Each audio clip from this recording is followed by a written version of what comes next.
Guys, nadali tayo ngayon dito sa Mandaluyong. Tangina.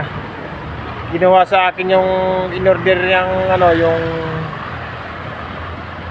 mga pagkain.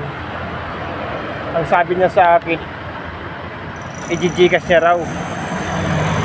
Mag-isang oras na ako dito. Mag-isang oras na ako ngayon dito. Wala pa rin. Pag tuwing tinatawagan ko, hindi na sinasagot, binablock na ako. Ngayon, ang problema ngayon nito, hindi ko alam kasi yung looban kasi yun eh, pumasok sa looban eh. Hindi ko alam kung saan siya dito, kung saan siya dito. Ginamalas ka naman oh. Ngayon nga lang ako pinasukan ng kas oh. Nadali pa. Halagang ano, nasa ano yata yun, 500 siguro.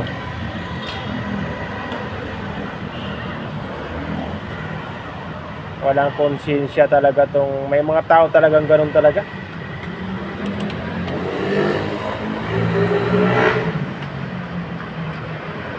Kahit anong tawag ko talaga hindi na sumasagot.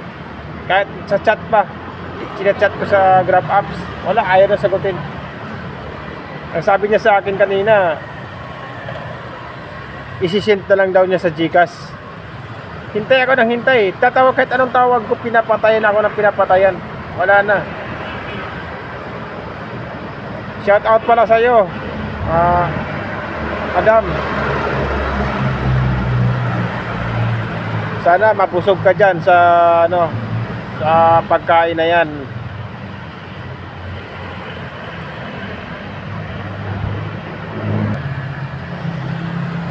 Sa mga kapwa riders ko dyan, itong nangyari sa akin, lesson learned na rin to.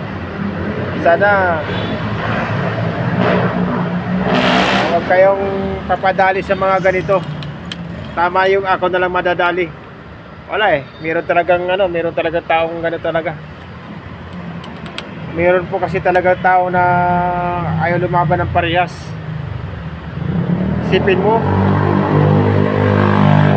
kung isang araw kong kinita, nadali lang sa isang ano.